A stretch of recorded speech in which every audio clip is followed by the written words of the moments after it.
Hi founders, welcome to Archive 2021, annual event dari teman startup dengan tema Brands Beyond Crisis yang akan mengulas trending startups dan juga brands around 2021.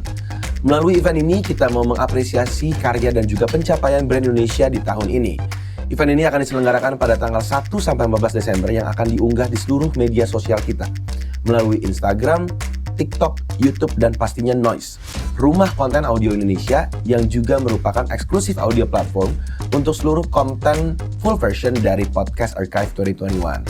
Selain itu, event ini juga didukung oleh Heavenly Blush, King Snack Pack, dan beberapa media partner seperti Text from Brand, yang on top, Apiary, The Finery Report, EXP JKT, Katika, Global Millennial Group, dan juga Line Indonesia. Welcome to Archive 2021.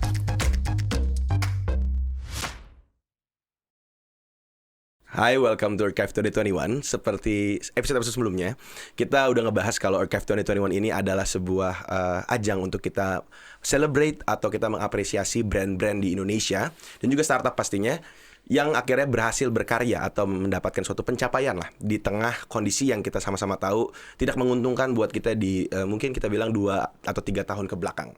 Dan hari ini pemegang penting juga ya, pemegang penting atau peran penting juga dipegang oleh e-commerce dan marketplace secara digital yang sangat membantu para UMKM dan juga pastinya business owners di Indonesia.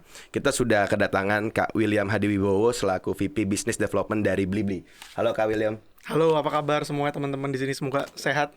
Sehat Kak, baik. Happy, excited. Thank you banget udah mau main ke sini dan juga mau sharing lah perspektif dari Kak William sendiri terhadap beberapa pertanyaan kita yang juga pastinya akan insightful buat teman-teman di rumah. Yes, my pleasure. Mungkin sebelumnya boleh nggak Kak perkenalkan diri dulu? Oke.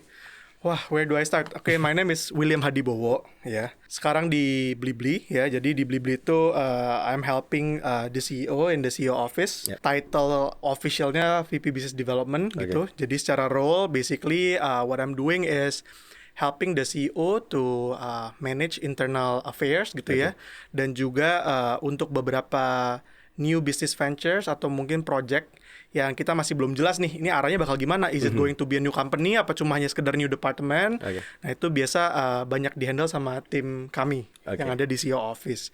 Nah terus sisa kerjaan lainnya apa ya? Basically jadi inilah ya, tukang cari masalah gitu. Jadi suruh muter lihat ada masalah apa, if we can solve it then we solve it. And that's pretty much it sih. Tapi kalau misalnya kita ngomongin refer ke Blibli-nya sendiri, sebenarnya harusnya nggak perlu diperkenalkan lagi sebenarnya. Tapi mungkin kalau ada official statement sebenarnya Blibli itu apa sih? Iya, ini tadi interesting namanya aja teman startup gitu kan. Ya, Blibli ini tuh juga one of the startup di Indonesia ya. Jadi dari, untuk, dan oleh orang Indonesia yang sampai hari ini kita bangga 100% Indonesia. Dan kita itu adalah the first, jadi yang pertama e-commerce yang menyusung konsep B2C atau bilangnya online mall gitu. Jadi yang membuat kita itu berbeda dari awal sampai hari ini adalah kita fokus sama kurasi. We believe that orang Indonesia itu sudah selayaknya mendapatkan barang yang juga original gitu kan. Terus pengirimannya juga cepat dan juga aman, dan juga transaction-nya itu tuh sangat seamless gitu.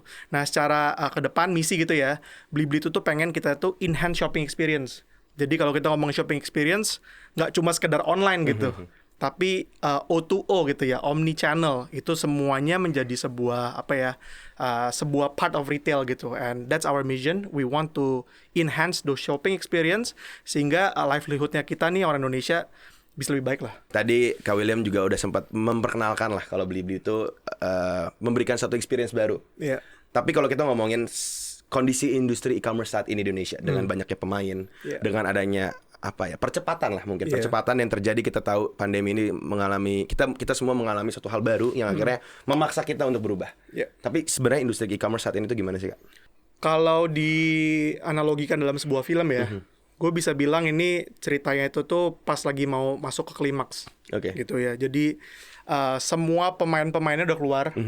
Kita sort of udah mulai bisa bayangin ini karakternya apa sih gitu kan. Yang ini gimana, terus the story is already there. Orang-orang udah pada ngumpul segala macem, tapi kita belum tahu nih endingnya bakal gimana gitu. Tentu kita berharap semuanya bahwa ini again karena kita ngelihat e-commerce ini ya, terutama kalau kita ngomong rumahnya lagi digital ekonomi, itu bisa menjadi salah satu pilar atau mungkin bahkan udah dibilang pilar ekonomi Indonesia gitu. Jadi kalau mau dibilang ya maunya happy ending lah. Happy ending artinya satu, dengan adanya sektor ini gitu ya, Indonesia itu bisa sampai ke yang diinginkan, which is jadi negara yang adil, makmur, sejahtera gitu kan. Sejahteranya itu tuh yang kita pengen tuju. Bicara tentang itu, kalau kita lihat di tahun inilah ya 2021 ya, atau bahkan mulai dari 2020. It's quite an interesting ride gitu ya. Satu hal kita ngelihat ini pandemi ya. Ini bukan cuma sekedar health crisis, tapi ini udah humanitarian crisis ya. Jadi udah semua sektor kena gitu. Ekonomi juga karena semua orang kan terbatas gitu.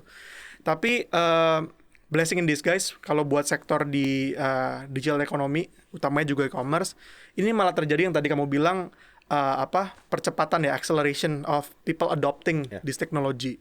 Orang-orang yang dulunya itu tuh udahlah gue pede kalau belanja handphone gitu kan online, tapi kalau belanja groceries, aduh kayaknya gue pengen tetap datang deh gitu. Tapi kan tahun lalu keadaannya berbeda gitu. You don't have a choice. Kalau mau beli PSBB nggak bisa kemana-mana, whatever namanya ya waktu itu. Akhirnya masih di rumah, sehingga akhirnya coba online. So di tahun lalu kita melihat sebuah tanda petik migrasi besar-besaran gitu. Dari orang yang selama ini mungkin hanya memilah apa yang dikonsumsi online dan mana yang offline, menjadi semuanya online. Bahkan sampai waktu di awal-awal tuh ya, selain dari yang hand sanitizer segala, berapa lama kemudian mulai banyak orang beli alat cukur rambut, barber. Terus nggak bisa keluar kan, rambut gondrong gitu. Terus juga gardening. Karena baru sadar kan, gila rumah gue kok kurang hijau gitu ya. Selama ini gak pernah tahu ya. Iya gitu. Terus juga mulai upgrading juga furniture-nya gitu kan, necessities-nya lah ya. Jadi bangku harus enak gitu kan. Terus all those stuff lah. Jadi kita ngelihat tahun lalu itu sampai even tahun ini itu migrasi besar-besaran, and the trend is they're sticking to it. Nah ini yang interesting gitu. Jadi kemarin tuh Google baru ngadain salah satu report gitu kan, dan dia bilang bahwa 8 dari 10 orang yang masuk di tahun lalu gitu, itu tetap menggunakan e-commerce atau apapun instrumen digital yang mereka pakai itu dipakai lagi gitu. Jadi they stick to it gitu. Nah, jadi kalau ngomong itu bicara angka ya, tahun ini katanya tutup buku mestinya itu bisa close to 400 miliar. 400 miliar. Itu kenaikan sekitar 50% dari tahun lalu ya. Dan kalau ngomongin 2030 gitu ya, tuh Mendak bilang katanya bisa sampai 1.000 triliun lebih gitu. Jadi this is a big sector, and ya itu exciting time lah ya to be in this industry. Kak, kalau kita sekarang spesifik lagi balik ke Blibli sendiri nih. Kita ngomongin e-commerce, banyak sekali konsumen tuh punya persepsi tentang brand stereotype. Let's say kita ngomong brand A itu ini cocoknya buat beli A, B, C. Brand B itu lebih ke arah inilah produk-produk cowok, teknologi, laptop, handphone gitu. Tapi kalau kita ngomongin Blibli, apa sih common stereotype yang ditemui dan sebenarnya maunya seperti apa? Stereotip yang so far ada itu kalau Blibli di compare yang lain adalah customer-nya yang nyari service. Ya. Mereka pengen cari customer service number one gitu. Ada isu apapun pasti ada yang pasti selalu diselesain gitu. Ya life happens. Gue nggak mau bilang that word, but life happens gitu. Nggak semua bisa perfect gitu. Tapi the fact that you are there itu matters a lot gitu. Kedua, kalau bicara tentang tadi produk ya, kita tuh cukup dikenal buat consumer electronics sama groceries kita. Kenapa kita kuat di dua itu? Sebenarnya kembali karena dari awal pertama kali mau buat e-commerce, ditulis tuh di kertas, gue masih lihat oret-oretnya. Yang dikejar apa? Kepercayaan, trust. Itu nomor satu. Jadi kita nggak dibilang suruh kejarnya itu tuh pertama volume atau apa whatever. Pertama itu trust. Karena when you have the trust, that's it. Kalau kita bicara volume ya, itu udah jelas 2 tambah 2, 4. Itu kalau ngomongin masalah volume. Tapi kalau trust, itu bisa 2 tambah 2 sampai 100. Hari ini lu salah sedikit, itu bisa tiba-tiba minus. Numeriknya tuh nggak kayak 2 tambah 2 gitu, ngerti nggak? Jadi yang sulit itu trust.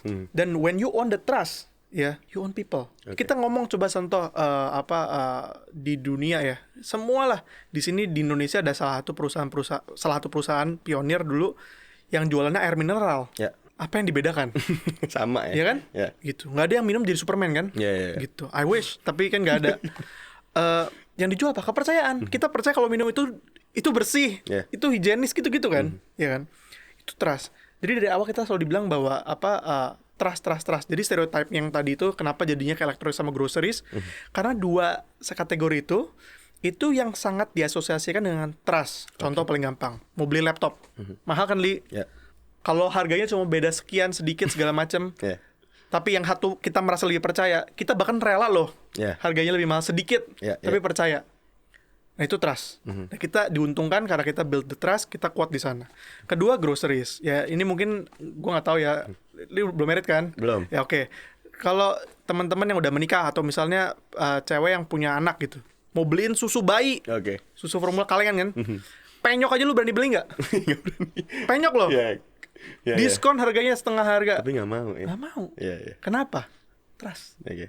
Nah itu groceries juga kita kuat karena itu, karena orang pengen cari kepercayaannya. Ya kita may not be perceived as the yang seperti yang lainnya tadi gitu kan, but that's okay. Karena kita percaya kita mainnya maraton, Li. Kalau ngomong maraton itu tentang percaya. Dan kita pun hari ini ya teman startup, ya kita sendiri nih, nama saya William, ya nama kamu, nama semua itu yang kita build apa? Kepercayaan loh. Ya. Betul. Orang datang ke sini itu, kalau teman startup yang ngomong saya percaya, itu percaya loh. Itu kepercayaan, itu trust gitu.